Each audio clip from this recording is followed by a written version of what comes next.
Assalamualaikum warahmatullahi wabarakatuh. Pada sesi kesempatan ini kita akan membahas tugas gambar rencana umum atau di sini adalah general arrangement, di mana rencana umum itu dapat didefinisikan sebagai perancangan di dalam penentuan atau penandaan dari semua ruangan yang dibutuhkan. Ruangan-ruangan tersebut yang dimaksud seperti ruang muat atau cargo hold, kemudian ruang kamar mesin atau engine room, dan ruang akomodasi. Hal ini disebut sebagai superstructure atau bangunan atas. Di samping itu juga direncanakan penempatan peralatan-peralatan dan letak jalan-jalan dan beberapa sistem dan perlengkapan lainnya.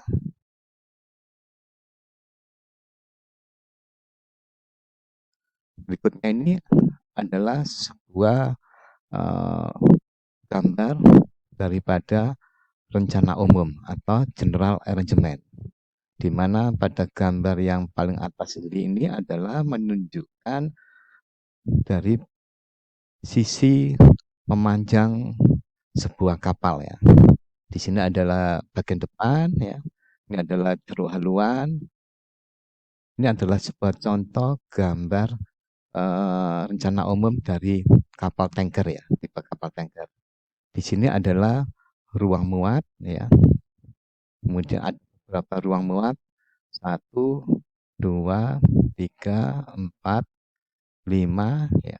Kemudian ini adalah ruangan pump room atau ruang kamar pompa, kemudian ada ruang kamar mesin atau engine room, kemudian adalah ceruk buritan. Ini adalah bagian buritan kapal. Pada kapal tanker ini antara bagian ceruk haluan dengan bagian ruang muat yang pertama ini ada yang namanya ruangan adalah cofferdam. Nah, kemudian ini adalah pandangan samping dari di atas main deck untuk beberapa sistem daripada bongkar muat yang ada di kapal tanker. Kemudian di sini, ini di atasnya main deck, ini adalah ruang akomodasi ya. Tempat ruangan untuk tempat tinggal ABK maupun untuk ruangan navigasi kapal ya. Yang pada bagian atas ini adalah ruang navigasi. Kemudian di bawahnya lagi ada ruang akomodasi, itu adalah deck. Kemudian di bawahnya ada ruangan geladak skoci atau budek. Kemudian di bawahnya lagi adalah budek. Kemudian di atasnya lagi ruangan di atas main deck. Nah, kemudian ini adalah pandangan potongan penampang melintang ya. Ini dari depan kapal ya, penampang melintang ini kalau dipotong dilihat dari samping kanan, dan ini adalah proyeksi pandangan melintang dari kapal ya. Dan ini kalau dilihat dari belakang. Kemudian ini adalah pandangan atas dari masing-masing ruang akomodasi ya. Contoh ini adalah ruang untuk ruang navigasi, kemudian ada geladak skoci, kemudian ini adalah pub deck, ini main deck, dan seterusnya ya. Ini adalah pandangan atasnya. Jadi nanti Anda gambar tugas gambar rencana umum kurang lebih seperti ini ya.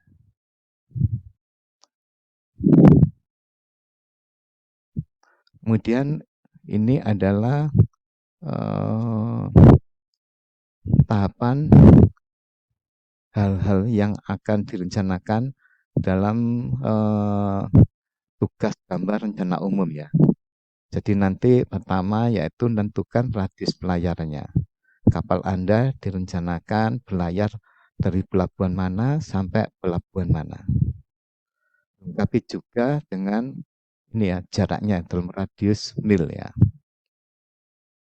Kemudian setelah radius pelayaran, kemudian direncanakan berapa jumlah ABK-nya ya untuk kapal Anda. Itu pula nanti susunan ABK-nya juga direncanakan. Mulai dari yang teratas adalah nakoda atau kapten sampai yang terbawah ada bintara ya. Kemudian langkah berikutnya yaitu perhitungan daya motor penggerak utama kapal Anda. Jadi harus dihitung berapa mesin atau motor untuk menggerakkan kapal Anda ya.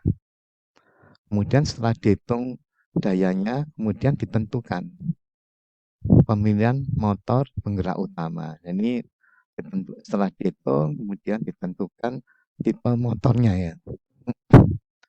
Tipe motornya mengambil dari katalog mesin ya. Di sini ada beberapa pabrikan dari motor penggerak utama kapal, misalnya Caterpillar, BMW maupun yang lainnya ya. Kemudian juga berikutnya direncanakan perencanaan sekat kedap air ya. Jadi sekat kedap air ini adalah yang membagi beberapa kompartemen pada bagian bawah dari main deck ya. Nanti ada sekat paling depan, sekat dudrukan, sekat ruang muat, sekat kamar mesin, sekat buritan gitu ya. Kemudian berikutnya adalah pembagian ruang akomodasi ya. Jadi di atas mulai dari di atas main deck, kemudian pub deck, boat deck, brig, dan navigation deck. Adalah ruang-ruangan akomodasi baik untuk tempat tinggal ABK, mau untuk perkantoran sampai ruangan paling atas adalah ruang navigasi. Kemudian langkah berikutnya yaitu penentuan volume tangki double bottom. Jadi ini adalah tangki pada bagian bawah, paling bawah sendiri ya. Di sini misalnya untuk balas, untuk bahan bakar gitu ya. Kemudian penentuan volume ruang muat ya. Jadi nanti ini tergantung tipe kapalnya ya, apakah kapal kargo atau kapal tanker ya. Itu direncanakan pembagian ruangannya ya. Kemudian ada perhitungan mesin kemudi, perhitungan mesin jangkar atau windlass ya yang diberikan di SPK, perhitungan mesin tambat, perencanaan bongkar muat, apakah itu kapal tanker atau kapal kargo, seperti yang sudah pernah kita bahas di mata kuliah perlengkapan kapal ya. Itu pula perencanaan lifeboat ini juga sudah kita bahas. Kemudian perencanaan tangki-tangki ya. Di sini ada tangki bahan bakar, pelumas, air tawar, dan sloop tank. Ini adalah tangki untuk penampungan sisa-sisa muatan ya, khusus untuk kapal tanker ya.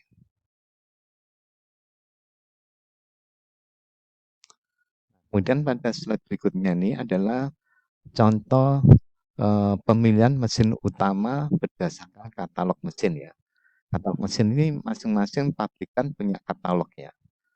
Dimana setelah Anda hitung daya penggerak utamanya, maka dilakukan pemilihan ya.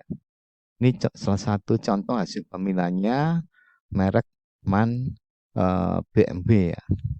Ini ada spesifikasi dari mesinnya, jadi ada tipenya, kemudian jumlah silindernya berapa ya, dan seterusnya ya. Dan ada spesifik fuel oil consumption ya, kebutuhan untuk bahan bakarnya, misalnya Anda pilih tipe mesin ini ya. Nah ini adalah gambar daripada mesin utama, penggerak utama kapal ya. Ada dimensi, ini adalah mesin main engine-nya, mesin utamanya, kemudian ini adalah gearbox-nya untuk menurunkan putaran dari mesin ini, kemudian putaran tersebut disalurkan melalui poros, kemudian untuk menggerakkan baling-balingnya ya. Baling-baling berputar menghasilkan daya dorong. Ini dimensinya udah ada semuanya. Ini dipakai untuk menentukan diantaranya panjang ruang kamar mesin ya. Kemudian ini adalah dimensi daripada mesinnya itu ya. Ini semua sudah ada pada gambar ini. Kemudian slide berikutnya ini adalah contoh susunan ABK di kapal ya. Jadi untuk menentukan berapa kebutuhan ABK-nya, di sini ada rumus pendekatan ya. Di antaranya ada fungsi dari BHP. BHP itu adalah daya penggerak utama kapal yang sebelumnya sudah kita hitung pada slide sebelumnya ya. Beberapa metode. Nah, ini dipakai untuk menentukan jumlah ABK ya. Ini adalah jumlah maksimal ya. Jadi di sini dikatakan jumlah ABK yang direncanakan harus kurang ya, atau sama dengan hasil dari persamaan berikut ini. Jadi tidak boleh melebihi ini. Jadi boleh kurang ya.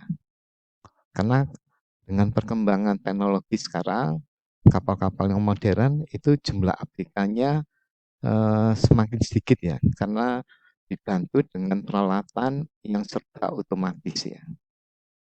Jadi seperti itu. Kemudian susunan ABK di kapal itu adalah di sini ada yang mulai pertama adalah deck departemen. Di sini ada yang tertinggi yaitu master ya, atau nakoda ya, atau kaptennya. Kemudian di bawahnya ada beberapa perwira. Kemudian di sini ada perwira pembantunya ya, ada chief officer, second officer, dan seterusnya ya. Ini termasuk yang di deck departemen ya. Yang terendah di sini ya, bintara ini ya. Nah, nanti ini mempengaruhi letak ruang akomodasinya ya. Dimana kalau perwira itu biasanya letaknya paling jauh dari kamar mesin ya, paling nyaman ya. Yang terbawah itu adalah untuk. Kemudian ada engine departemen ya, ini yang mengurusi penggerak kapal ya, mulai ada perwiranya sampai bintaranya ya. Kemudian untuk ada departemen service departemen atau catering ya. Di sini ada paling tertinggi adalah chief cook atau master chief-nya ini ya. Ini ada levelnya ini ya, susunannya ya. Kemudian di sini ada perencanaan dari pada ruang-ruangan ya, atau geladak akomodasi. Di sini tinggi geladak akomodasi tidak boleh kurang dari 2,4. Jadi masing-masing tinggi ruangan ini ya, ruangan pada di atas main deck, kemudian di atas pub deck. Ini pub decknya, kemudian di atas ada ruangan ya, sampai yang paling atas yaitu ruangan navigasi deck ya. Jadi tinggi masing-masing ruangan tidak boleh kurang dari 2,4 ya. Kemudian geladak akomodasi dibangun tanpa chamber ya, jadi tanpa lengkungan ya. Karena untuk memudahkan pemasangan furniture ya, bisa tempat tidur, meja, dan kursi ya. Jadi ini geladaknya tanpa chamber artinya lurus ya. Beda dengan yang di ruang muat ya, ada lengkungannya ya. Ini adalah pandangan sampingnya ruangan geladak akomodasi ini. Kemudian yang ini adalah pandangan penampang melintangnya. Kemudian berikutnya pada sisi pub deck harus terdapat ruang terbuka sebagai tempat berjalan dengan lebar 800 sampai 1000 mili ya. Jadi yang ini ya, ini akses untuk jalan. Kemudian ditambah 300 sampai 400 untuk penyimpanan tangga akomodasi. Di tangga akomodasi itu ada tangga akses dari dermaga ke kapalnya atau sebaliknya. Itu letaknya di samping kanan atau samping kiri. Jadi pada saat kapal berlayar, tangannya dinaikkan kemudian dilipat dari sini ya. Kemudian bagian belakang pub deck ini ya, terdapat ruang terbuka paling kurang 5 meter. Jadi jarak 5 meter itu dari bangunan atas ini sampai ke belakang. Ini ada ruang terbuka, tempat peralatan untuk waktu bersandar misalnya. Ini ada misalnya ada kapstan, ada bolat ya, dan lainnya. Ini jadi ruangan bebas 5 meter. Kemudian, nah ini adalah pembagian lambung kapal, pembagian daripada mulai dari ruang muat ya. Ini dibagi oleh sekat-sekat melintang ya. Ini. Nah, ini adalah yang dikatakan sini ada sekat tubrukan berjarak 5% sampai 8%. Itu mulai dari Epic sini, ini adalah sekat tubrukan ya. Ini kapal kargo ya. Ini letak dari sekat tubrukan. Kemudian berikutnya ini ada sekat ruang muat ya. Tapi pada kapal ini ada 3 ruang muat ya.